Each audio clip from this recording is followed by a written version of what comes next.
fondo, con Eduardo Torreblanca. Muchas gracias, muy buenas tardes, gracias por estar con nosotros en este su programa A Fondo.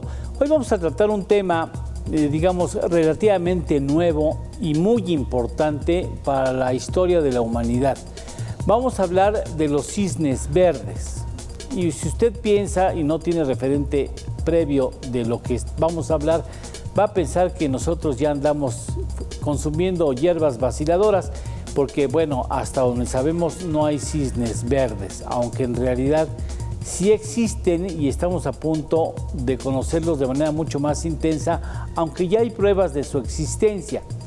Y nada tiene que ver con lo que sucedió en el siglo XVII, donde aseguran los historiadores, llegó un grupo de antropólogos o un grupo de comerciantes a lo que hoy es el territorio de Australia y distinguieron la existencia de un cisne negro, cuando se pensaba en el mundo que todos los cisnes eran blancos. Ahí es el referente más remoto de los cisnes negros. Después hubo filósofos como Karl Popper y posteriormente Nassim Nicolás Taleb, el primero en los años 80 y 90, el segundo en el año 2008, hicieron referencia precisamente a los cisnes negros. Primero Popper diciendo que los cisnes negros nada tenían que ver con acontecimientos que era totalmente improbable que sucedieran, por lo que era importante no preocuparse por los cisnes negros, sino más bien andar buscando los cisnes blancos. Pero específicamente Nassim Nicolás Taleb en el 2008 lanzó un libro que dice El impacto de lo altamente improbable, el cisne negro. El cisne negro, y le doy esta referencia para que entendamos de qué vamos a hablar a lo largo del programa, el cisne negro es un acontecimiento totalmente imprevisto que tiene un gran impacto en la forma en la que el hombre decide vivir su vida. Podría ser, por ejemplo, la pandemia del 2020-2021 que aún seguimos arrastrando, un cisne negro. Un enorme terremoto puede ser un cisne negro. Una inundación terrible, por ejemplo, lo que sucedió en Europa el año pasado es un cisne negro.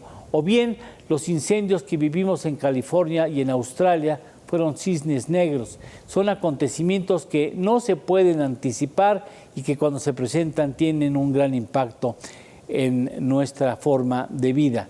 Y recientemente Agustín Carstens, quien es el director general, el presidente, director general de un banco que sería el Banco Central de los Bancos Centrales, habló del cisne verde y habló como una referencia a que el sector financiero se reúna, como ya lo ha hecho en año anterior o en años anteriores, se reúna y vea qué es lo que puede hacer para evitar o enfrentar los cisnes verdes, es decir, todos aquellos acontecimientos que pueden llegar a presentarse de una manera imprevista y que van a tener un impacto muy profundo en la forma en que la economía global se desarrolla. Por eso invitamos y agradezco de manera muy especial que haya aceptado estar aquí con nosotros Casiopea Ramírez, socia de Fresh Energy Consulting. Muchas gracias, Casiopea, nuevamente por estar con nosotros en este viernes. Muchas gracias. Muchas gracias, Eduardo. Buenas tardes. Gracias. A Miguel Ruiz Cabañas, director de la Iniciativa de los Objetivos de Desarrollo Sostenible del TEC de Monterrey. Muchas gracias, embajador. Apreciamos mucho tu presencia en este programa. Muchas gracias. Gracias a ti, Eduardo. Muchas gracias por la invitación. Muchas gracias a Víctor también Ramírez, vocero de la plataforma México Clima y Energía. Muchas gracias, Víctor. Hola, muy buenas tardes. Muchas gracias. Es un placer compartir espacio con dos personas que respeto y admiro. Muchas gracias. Bueno, quisiera que nos dijeran cuándo fue el primer contacto que ustedes tuvieron con el término cisne negro o cisne verde, como ahora ya comienza a ser más popularidad, ya se vuelve un poco más popular el hecho de escuchar ese término que tiene que ver con lo que ya he mencionado antes. Casiopea, tú en la escuela quizá recientemente, o dónde fue cuando escuchaste el término de cisne verde o cisne negro? Yo tuve la fortuna, digamos, de empezar mi carrera profesional en cambio climático. Y entonces era uno de los principales elementos que se empezaban a platicar de ver cuál iba a ser la probabilidad de que ocurriera un evento extremo asociado al cambio climático y que obviamente tuviera un impacto relevante en la economía, como para que la humanidad volteara a ver lo que estaba pasando con el planeta. Entonces inicié mi carrera profesional con esa perspectiva, muy asustada por lo que podría pasar y muy consciente también de los efectos del cambio climático. Y en el 2005, que empecé mi carrera, me dedicaba a visitar industriales para platicarles y convencerlos primero qué era el cambio climático, cuáles podrían ser sus efectos y qué podían hacer para mitigar sus emisiones y por lo tanto contribuir a adaptarse al planeta a los efectos de este fenómeno. Y 17 años después puedo analizar un par de cosas positivas, digamos. Primero, que ya tenemos en boca de todos este cambio climático. Segundo, que ya le ponemos un nombre, ¿no? Efectos de cisne verde. Y tercero, que las empresas empiezan a tomar acciones. Vamos después a analizar en el panel, imagino, qué tan serias o qué tan robustas son para hacer frente a los retos que tenemos, pero que sí ha evolucionado mucho la mentalidad, de la manera de hacer negocios, de la perspectiva de desarrollo, para poder integrar ese nivel de riesgos en la toma de decisiones. Es muy cierto, hay mayor sensibilidad a lo que ha sucedido a partir de reconocer los cambios que el mundo tiene debido a la forma tan irresponsable que condujimos las economías de nuestros países en años o décadas anteriores. Miguel, ¿crees, señor embajador, que existe una plena conciencia, con disposición llegar a acciones específicas para enfrentar lo que serían los cisnes verdes en caso de que se sigan presentando como hasta ahora ya han dado pruebas contundentes de hacerse escuchar? Mira, Eduardo, me gustaría decir sí, el mundo está muy bien preparado, los gobiernos están listos, ya todo el mundo tiene las estrategias bien definidas, pero no es el caso. Yo creo que es lo contrario. Creo que el cisne verde, en caso de que se presente, porque eso es parte del tema, la incertidumbre si va a ocurrir o no y de en qué magnitud sería, si es un cisne o es un león, no es lo mismo, pero me parece que hay que decirlo con claridad. El cisne verde es no solo por el daño inmediato que te puede causar, digamos, una profunda sequía. Ya este año estamos hablando de una sequía en todo el mundo que puede derivar en una crisis alimentaria como la que no hemos visto en décadas. Sí. Eso puede ser. Hay sequía en Francia, hay la guerra en Ucrania, que de eso ha hecho la agricultura de ese país, que es uno de los principales productores de cereales en el mundo, de granos.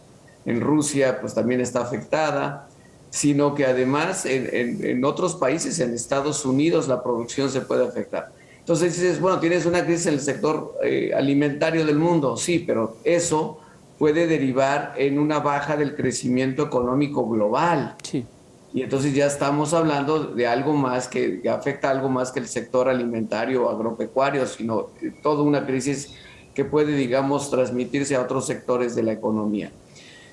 Yo creo que por eso Agustín Carstens, que pues si hay algo tienes, que es buen previsor y prevé con mucho tiempo las cosas, ya lleva 2 años diciendo estos eventos del cambio climático porque se están repitiendo todo el tiempo, porque todo el tiempo están ocurriendo cosas que llevan, ¿no?, a las empresas de seguros a tener que pagar seguros y, en fin, otros costos financieros.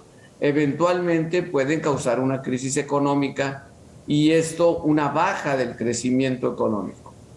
Entonces, él lo que está pidiendo es, por lo menos reúnanse los bancos centrales de los países para saber cómo van a reaccionar en caso de que eso llegue a ocurrir, una baja pronunciada del crecimiento económico global. Ese es el peor de los escenarios, pero Agustín lo está previendo.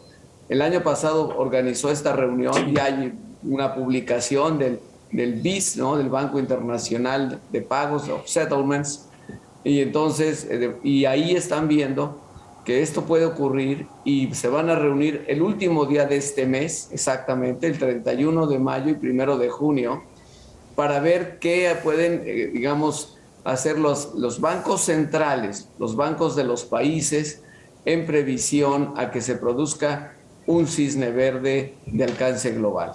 Y me parece muy bien que Agustín Carstens y el BIS estén tratando de prevenir. Pero si lo están tratando de prevenir, es que todavía las medidas, digamos, de respuesta no están ahí.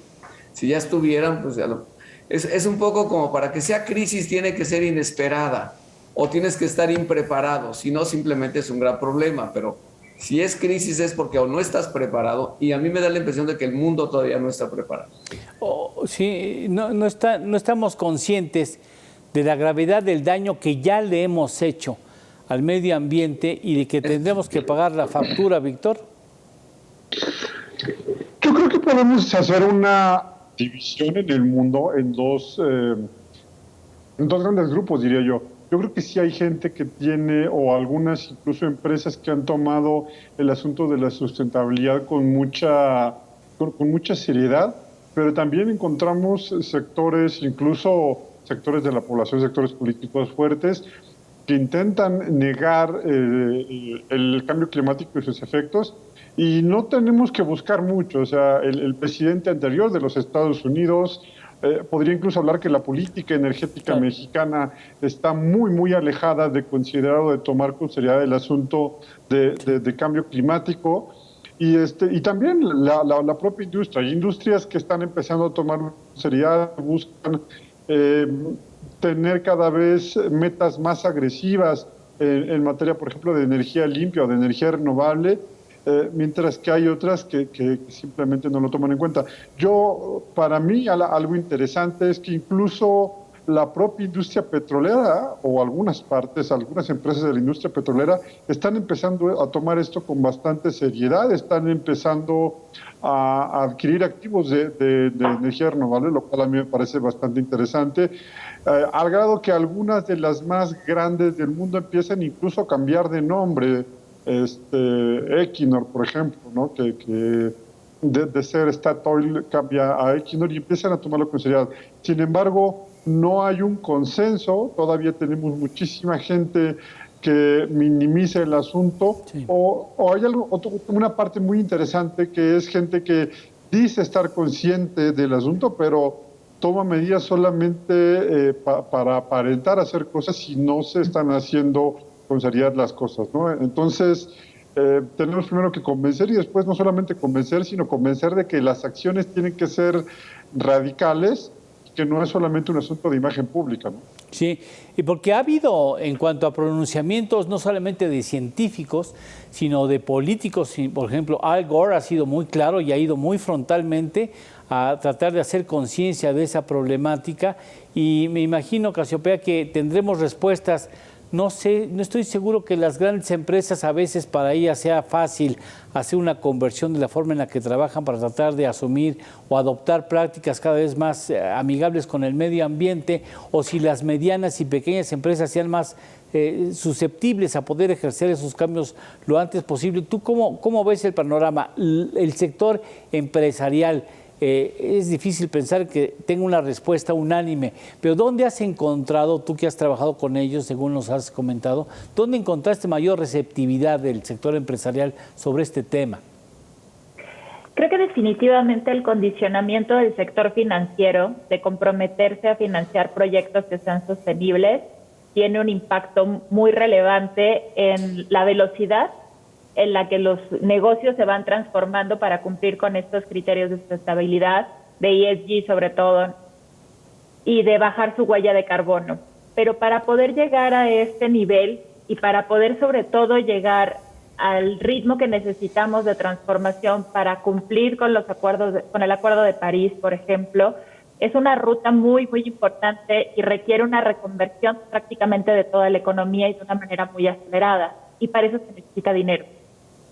Entonces, si nosotros logramos asignar o reasignar, digamos, reorientar al sector financiero para que pueda asignar los billetes condicionados a adoptar las medidas tanto de mitigación como de adaptación al cambio climático para transformar todos los negocios y sectores de la economía y llegar a los niveles de emisión que nos permitan mantener la temperatura a 1.5 grados centígrados de incremento, se puede hacer.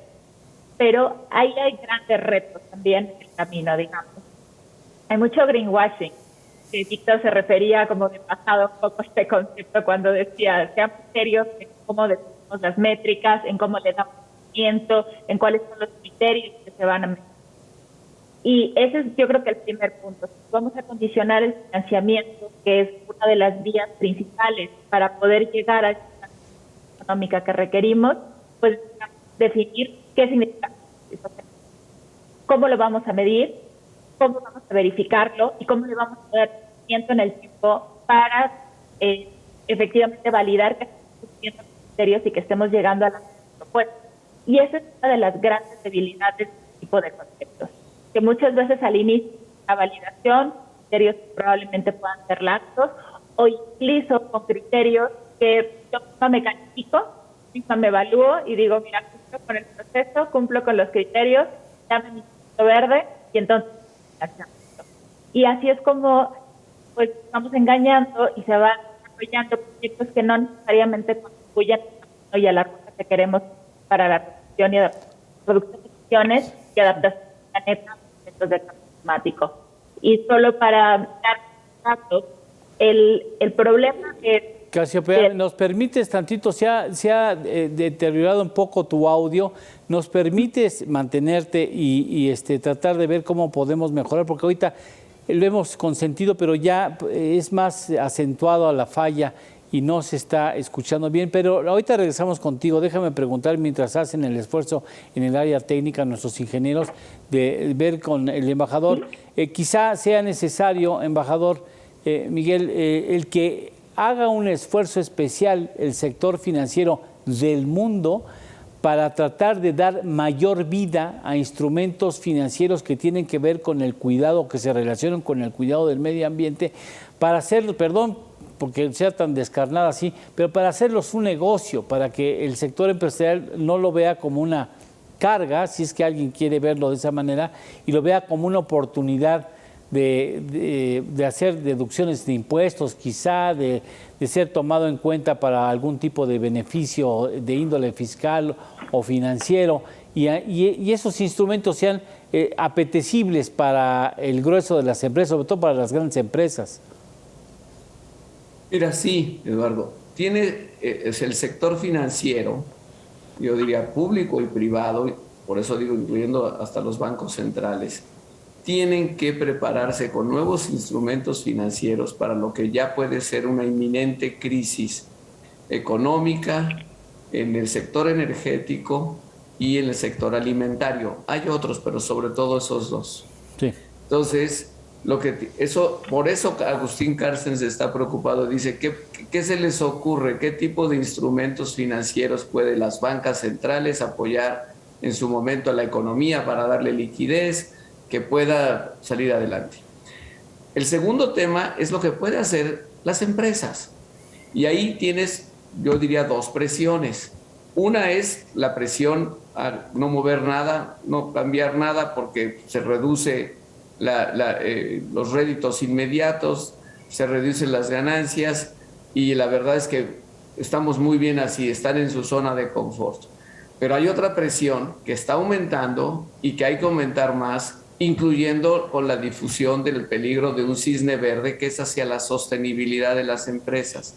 Lo que sí es cierto, como decía Víctor, es que hay cada vez más empresas que precisamente por adoptar un plan de sostenibilidad, no solo ambiental, es de sostenibilidad en todos sentidos, de mediano y largo plazo, tienden a revalorar su valor en el mercado.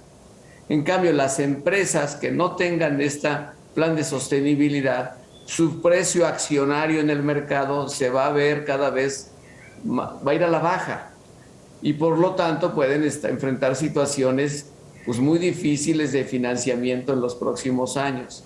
Entonces, la solución a nivel del sector privado, de las empresas, es cada vez más rápido y no de fachada, no de, como dijo Casiopea, no algo que sea cosmético, sino que adopten verdaderas estrategias, planes, programas de sostenibilidad creíbles para que, no sé si está bien mi comunicación, Eduardo. Sí, te escuchamos perfectamente bien, pero se metió un aviso ahí. Para que puedan hacer. Pero lo que está previendo Agustín Cárcens y el BIS es algo más, no solo es el daño inmediato en el sector agropecuario, digamos que este año hay sequía, híjole, van a tener que pagar seguros y reaseguros y etcétera. No, es que va a bajar el crecimiento económico, o sea, porque va a crecer mucho menos la economía y eso se puede transmitir a otros sectores y entonces le va a costar mucho más tiempo a la economía recuperarse, sobre todo después de una pandemia. Claro. Entonces, o sea, ya los países ya se endeudaron mucho para hacerle frente a la pandemia. Imagínate si viene ahora otra baja del crecimiento económico, otra crisis económica internacional por los eventos climáticos. Entonces va a ser, digamos, doble carga. Eso es lo que le preocupa, creo yo, a Agustín y está viendo qué vamos a hacer en caso de que eso ocurra. Aunque no es precisamente donde yo tuve que interrumpir a Casiopea, pero Casiopea, ¿no será que el modelo económico global está entrando en crisis? O sea, como que se necesita una recomposición de las reglas del juego y de operación. O sea, finalmente el proceso global está funcionando como lo determinaron organizaciones que nacen a raíz de la Segunda Guerra Mundial en el siglo anterior. Quizás ahora en el proceso global del comercio sin fronteras, pues deberíamos sentarnos a pensar en un nuevo orden económico internacional en donde sean establecidas claramente esas reglas que permiten pensar en proyectos sustentables, en financiamientos y productos financieros vinculados a la sustentabilidad de los proyectos económicos, Casiopea. Exactamente. Así como necesitamos una reconfiguración en nuestro modelo de producción y de consumo para llegar a estas metas, pues necesitamos el acompañamiento del mercado financiero y de la economía como tal. Entonces estamos hablando de modelos distintos, modelos de economía circular, financiamiento climático, análisis de ciclo de vida, etcétera. Entonces es un análisis mucho más integral, pero sobre todo porque se empiezan a integrar riesgos que antes no estaban presentes o que no eran tan relevantes. Antes el riesgo de repago, digamos, era lo más importante, ¿no? que había que evaluar, pero también hay que pensar de una manera general el por qué puede venir ese riesgo de repago, por una inundación, por una sequía, por falta de energéticos o porque los energéticos y la huella de carbono de tu proceso de producción tiene un mayor impacto o es muy intensivo en carbono, por lo tanto debería tener una penalización, etcétera. Llevamos muchísimo tiempo hablando de externalidades, de cómo medirlas, de cómo penalizar esquemas de negocios que no están alineados a los criterios de sustentabilidad, pero todo se queda en teoría. Es muy difícil aterrizarlo y sobre todo me parece que el sector financiero económico ha sido muy reacio a incorporar metodologías claras que den seguimiento y que midan cuantitativamente el verdadero impacto que tienen estos modelos de negocio que nos han llevado a este nivel de emisiones.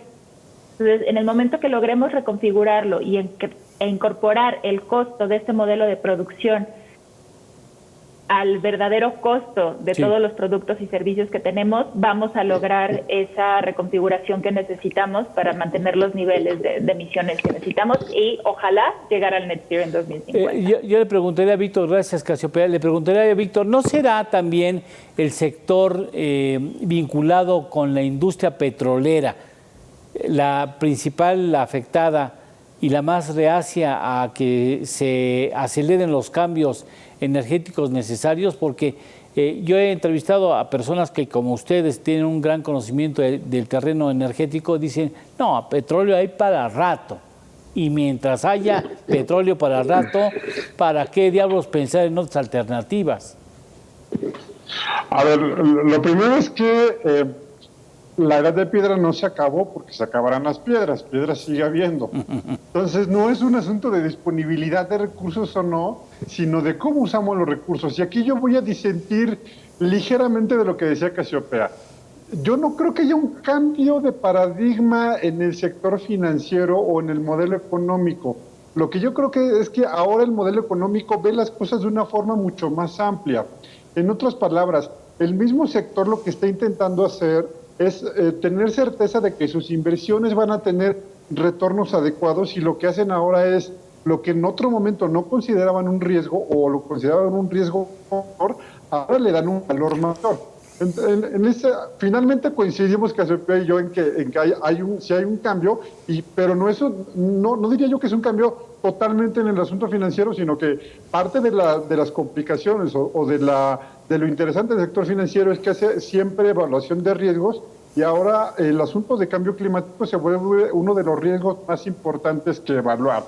En otras palabras, hace 20 años tal vez hubiera sido un poco irrelevante instalar una refinería en una zona inundable, porque decías, pues hago una proyección de 10, 20 años de cómo va a estar. No, ahora lo que tendrías que evaluar es que cambio climático te puede traer momentos en los que las precipitaciones suban muchísimo el nivel de ríos, y entonces poner una refinería en el punto donde desembocan los ríos, pues suena una locura en términos de cambio climático. Entonces, pero el mismo análisis financiero se sigue haciendo, pero ahora con un riesgo mayor, que es el cambio climático, que además hay un consenso en la comunidad internacional de que esto sucede y de que va a generar daños, o de que ya está causando daños muy específicos, sobre todo en zonas como las costas.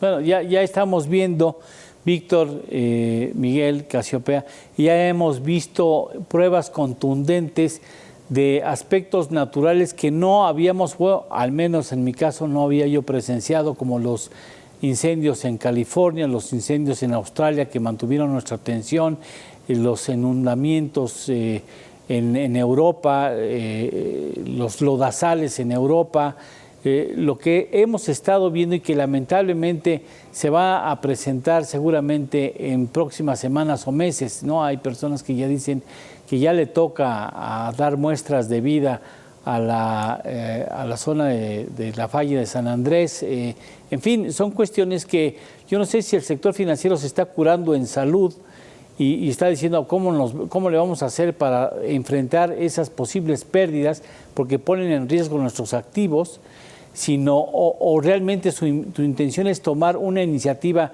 proactiva que cambie los paradigmas y que permita abrir áreas de negocio y de cobertura y de interés a las grandes empresas y a los grandes inversionistas con líneas de productos realmente más vinculados con la sustentabilidad y motivar ese mercado para que sea atractivo para los inversionistas. Permítanme una pausa y regresamos en este tema que me parece que es fundamental para entender el futuro del mundo. Regresamos.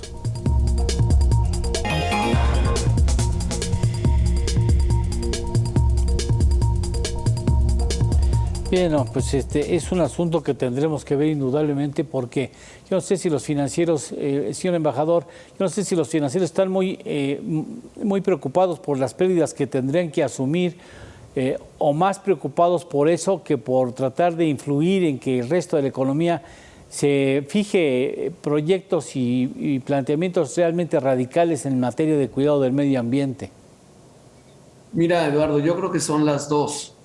Yo creo que hay cada vez más en el sector financiero internacional, en los grandes grupos financieros o fondos, hay cada vez más conciencia de que hay que moverse rápido, hay que hacer rápido movimientos para desalentar inversiones que afectan el cambio climático, que afectan claramente, tienen un impacto. Repito nuevamente, el sector energético es muy claro. Cada vez hay más esto. ¿Dónde lo ves esto? Mira, yo lo vi en la última conferencia de cambio climático en Glasgow en noviembre del año pasado. Por primera vez hubo una presencia importante del sector financiero, diciendo, ya nos cayó el 20, perdón la expresión tan mexicana, pero ya entendimos que nos tenemos que mover rápido. Eso es muy alentador, pero quizá van muy lento. Y por otra parte, desde luego que están preocupados por sus ganancias. Claro. Porque, digamos, claro, damas de la caridad no son filántropos. O sea, están muy preocupados de que de repente venga una seria crisis y obviamente se desvaloricen sus activos y préstamos incobrables, Claro. etcétera. Una crisis de cartera de créditos. Yo creo que son las dos. Sí, porque una crisis a escala global revienta a la institución financiera que se le ponga enfrente, ¿no? Finalmente, por más que diversifiquen el riesgo, por ejemplo, las aseguradoras, pues tarde o temprano les va a tocar a todas, ¿no? Ya hay casos claros de lo que sucedió con las hipotecas Suprime, ¿no? Salpicaron a todo mundo y a la hora que reviente ese globo, pues acaban todos siendo en parte afectados, ¿no? Yo creo que este asunto es o debe ser más serio. Yo no sé hasta dónde, Casiopea, yo llegué a recordar que una financiera borró de sus líneas de financiamiento todo lo que todo lo que tuviera que ver con explotación de fuentes fósiles. O sea, decían, petroleras, no queremos nada con petroleras porque está en un negocio, digamos, sucio. Efectivamente, muchos bancos, tanto comerciales como de desarrollo, internacionales, han anunciado medidas parecidas, diciendo de ahora en adelante solamente voy a financiar proyectos verdes. Y la reacción de varios operadores de estos tipos de proyectos, por ejemplo, si hablamos de grandes utilities o petroleras, etcétera, lo que han hecho es que han vendido parte de sus carteras que son más intensivas en carbono. Pero esos activos no desaparecen de la faz de la tierra, siguen operando. Lo que pasa es que están operando bajo otros nombres, bajo otras filiales, bajo otros fondos y siguen recibiendo financiamiento, pero muchas veces de fondos privados. Entonces ya no es tan visible al escrutinio público, pero siguen estando ahí. Entonces debe de haber una vinculación, digamos, y un seguimiento. Y es muy importante el manejo de información pública para que verdaderamente podamos trazar hacia dónde está yendo el dinero y si efectivamente se están cumpliendo esos objetivos de financiar solamente proyectos que cumplan con ciertos criterios, ya sea que sean menos intensivos en carbono, que fomenten la transición energética, que sean sustentables, etcétera, y que no se están diversificando los portafolios para que sean menos visibles ante el público en general o organismos especializados que les están dando seguimiento para decir, no, mira, yo soy súper verde, pero por la puerta de atrás sigo financiando ese tipo de proyectos. Pero aquí también hay un reto muy importante, que es cierto que para lograr esa transición energética que necesitamos y efectivamente que el mundo funcione con cero emisiones, necesitamos todavía una parte de combustibles fósiles durante un tiempo. Necesitamos adaptar toda la infraestructura energética. ¿Y por qué es importante? Porque corresponden a más del 70% de las emisiones del mundo. Entonces, ese periodo de transición puede ser una oportunidad tanto para estos fondos que sigan financiando combustibles fósiles, pero también para reconvertir todos estos proyectos y todas estas oportunidades de inversión en activos que contribuyan a las metas de descarbonización. Pero por eso mencionaba que tenemos que ponernos serios. Si vas a decir que no vas a financiar, ni tú, ni ninguna de tus filiales, ni el fondo privado. Claro. Y qué importante sería, a partir de lo que mencionas, Casiopea, Víctor, el hecho de que haya un compromiso político de naciones, de líderes, de jefes de Estado y de gobierno, para trabajar no como país en lo individual, sino tratar de coordinar esfuerzos globales, como por ejemplo la comunidad asiática, las naciones asiáticas, la comunidad europea, la de América del Norte, la del Sudamérica, que pudieran unir políticas públicas y tratar de impulsar cambios más en ese sentido, Víctor. ¿Se puede pensar en que eso sucediera y acelerar el proceso de cambio que se necesita hoy? Voy a hablar de dos cosas, una, digamos, local y otra un poquito más global. Hace algunos años, y ese proyecto probablemente Casiopea lo tenga más claro que yo, había un proyecto de cruzar una línea eléctrica de alta tensión que iba a ir por el estrecho de Bering. En pocas palabras, iba a conectar América con Asia y que buscaba que hubiera intercambio de energía entre los dos continentes. Y esto te permitía tener una red eléctrica mucho más amplia, con diferentes usos horarios alimentando una a la otra y entonces facilitar la transición energética. Entonces, claro que se necesitan ese tipo de cosas. Y el otro ejemplo es México. En México hay un ánimo de inversión de empresas muy, muy fuerte para acelerar la transición energética y, sin embargo, la falta de voluntad política lo está frenando desde el año 2018, desde finales de 2018, los 3 primeros días empezamos a ver, de diciembre empezamos a ver el freno. Entonces, se puede, sí se puede, y se pueden crear proyectos tan interesantes como este que decía yo de las líneas de transmisión por el estrecho de Bering, pero también si hay una parte que no está dispuesta a colaborar y que no entiende la complejidad del asunto climático, la complicación del asunto climático, puede terminar haciendo obras que incluso están un palazo en el pie, como la refinería, ¿no? Sí, totalmente de acuerdo. Qué importante es tener visión de estadista. El ver las cosas más allá de las narices de los políticos, porque en este momento y en el caso específico, señor embajador, de México, pudiera ejercer compromisos públicos políticos de los gobiernos de Canadá, Estados Unidos y México, que podrían ir mucho más allá o dar un turbo al TEMEC, que pudiera garantizar un trabajo de políticas públicas conjuntas en materia energética en América del Norte, y de veras le daría un impulso terrible tanto a la economía como al acuerdo comercial trilateral. Pues mira, no puedo estar más de acuerdo contigo, Eduardo, pero lamentablemente hay que ser realista. Lo que estamos viendo es que ahorita no hay, no vamos con la misma cadencia México, Estados Unidos y Canadá en materia energética. Hay áreas en donde sí coincidimos: eficiencia energética, soluciones basadas en la naturaleza, ciertas cosas de electromovilidad. Pero si tú ves lo que está propiciando Estados Unidos y Canadá, es hacer una transición energética planeada, digamos, a 2050, a 2060. Nadie le pide a México: deja de consumir petróleo mañana, o carbón, o gas. No, nadie.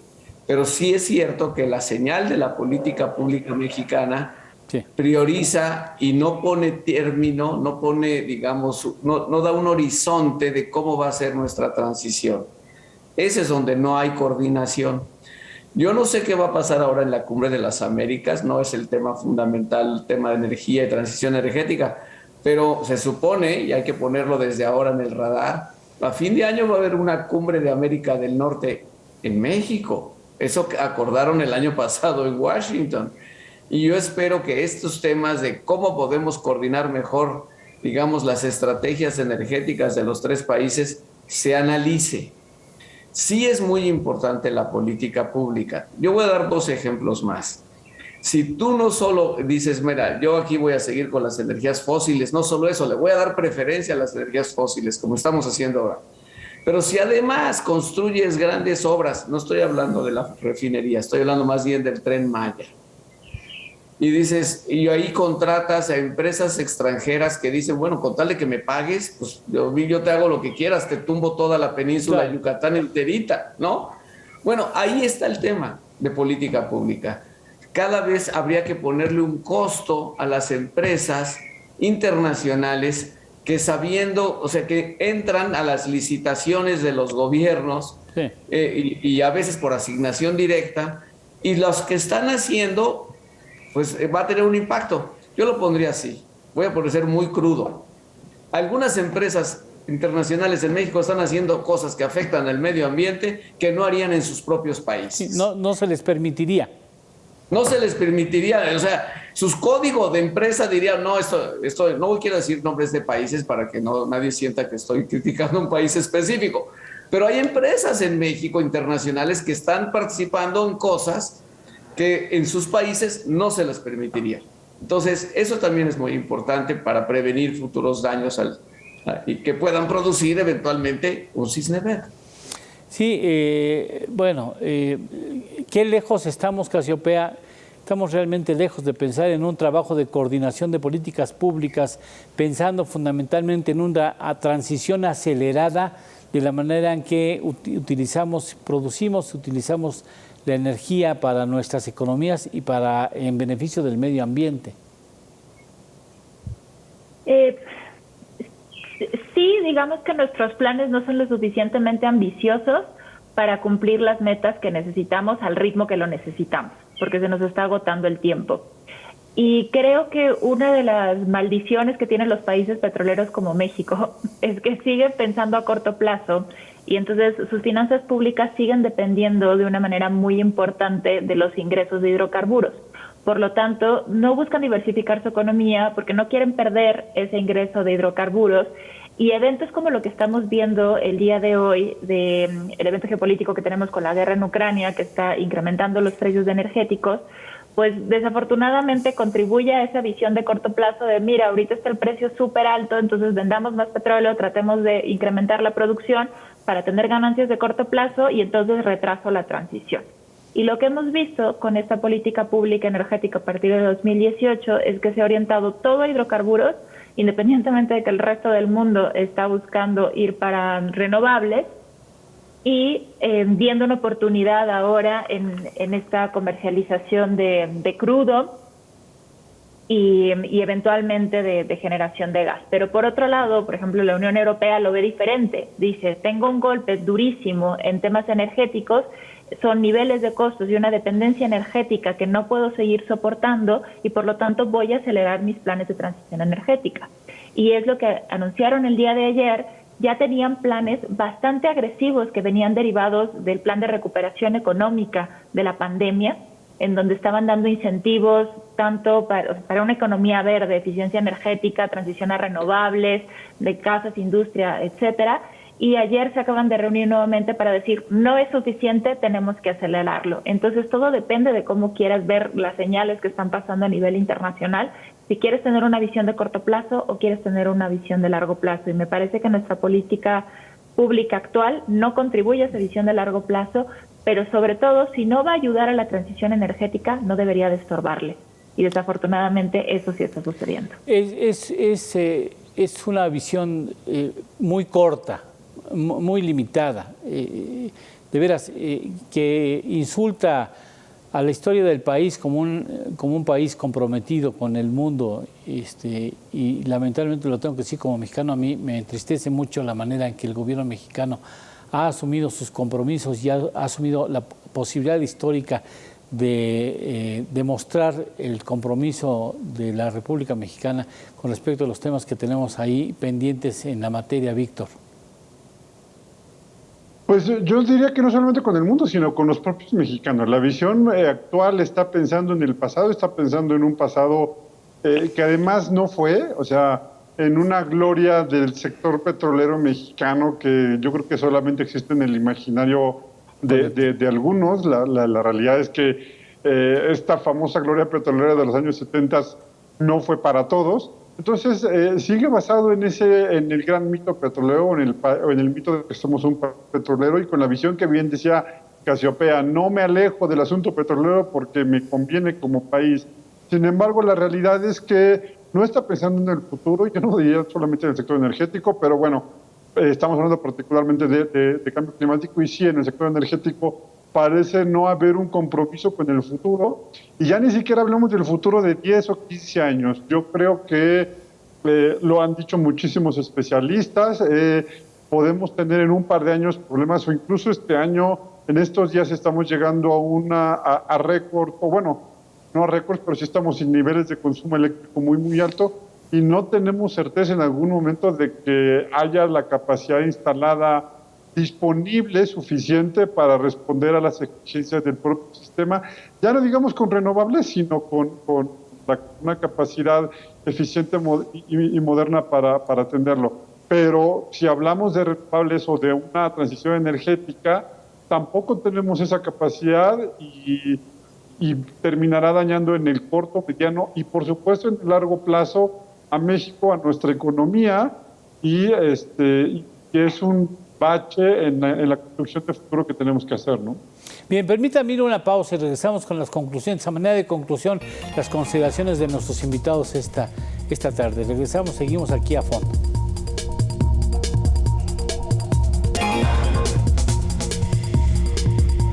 Bien, bueno, lamentablemente ha llegado la parte final del programa. La verdad, espero que el público como nosotros haya disfrutado tanto sus reflexiones con respecto a este tema que mucho enriquece una perspectiva que es fundamental para el futuro de México y de la humanidad. Pero bueno, a manera de conclusión quisiera escuchar tus consideraciones finales, señor embajador, si me lo permites, si nos los permites.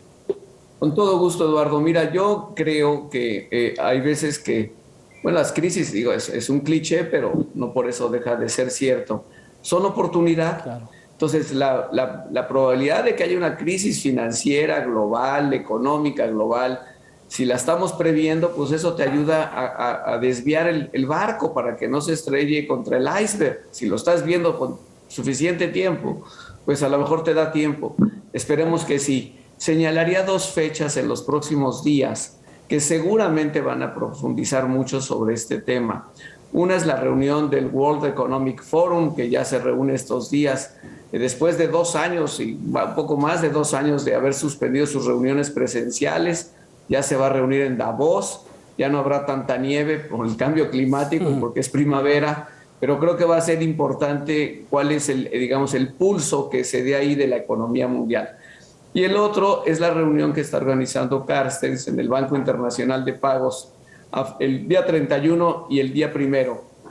Seguramente ya usted lo sabes, has puesto la información en el programa, pero vale la pena mencionar que cualquier persona se puede conectar. Es una reunión abierta y entonces para cualquier experto, especialista que quiera conectarse, pues podrá seguramente adquirir muchas herramientas, mucho conocimiento y poder asesorar a empresas o a los gobiernos. Creo que esas 2 fechas son vitales y esperemos desde luego que el cisne verde no nazca. Sí, ojalá haya sido nomás una alerta, pero bueno, ¿tú cómo lo ves, Víctor, para terminar? Yo coincido en que es una alerta, pero también es una oportunidad. Y México en particular tiene un potencial eólico, solar, geotérmico impresionante que no se está aprovechando. No sé qué pase de aquí a 2024, pero yo espero que en 2024 despierte un cisne blanco en México que evite el nacimiento de un cisne verde y que haga volar, que abra las alas y haga volar a México. La realidad es que tenemos ahí un potencial enorme que además va a dar trabajos de buena calidad para los mexicanos, para los jóvenes mexicanos, que retomemos el paso, porque a lo mejor nos caímos o nos lastimaron la rodilla, pero hay que regenerarla y seguir dando. Sí, en ese sentido creo que mucho tiene que ofrecer México por los mexicanos, como tú lo señalabas, Víctor, y sobre todo para el mundo. Porque en México, a pesar de que hay algunas personas que son cortas de miras y no lo ven, no quieren ver el talento, en México hay una cantidad impresionante de talento. Hay jóvenes inteligentes, capaces, con visión de mediano y largo plazo y alcances de compromisos en terreno ambiental como Casiopea. Casiopea, a ti te toca cerrar con alguna reflexión en el programa, por favor. Muchas gracias. Y además, si me permites, Eduardo, hay muchos jóvenes que tienen ganas de tener un impacto positivo en el planeta, claro, con sus acciones. Así que creo que tenemos la oportunidad de generar ese espacio que además va a ser bueno para el crecimiento de México, ¿no? Me parece una oportunidad muy importante para hacer una reconfiguración de nuestro presupuesto. Necesitamos dedicar más presupuesto público a acciones de adaptación, acciones de mitigación, acciones de transición energética. Necesitamos adaptar nuestro sector energético para poder enfrentar esta crisis climática que estamos viviendo y no esperar al último momento, pero también para seguir siendo un país atractivo para el desarrollo de negocios, de nuevas inversiones, para mejorar la oferta de productos y servicios. Porque si nosotros no somos capaces de ofrecer esas condiciones de energía renovable, de criterios sostenibles, no vamos a traer financiamiento, no vamos a traer nuevas inversiones y no vamos a poder seguir desarrollándonos como una economía que genere oportunidades, buenos trabajos y prosperidad. Sí, y en ese sentido son ustedes los especialistas los que tienen también una enorme responsabilidad y van a decir y nosotros por qué, ¿no?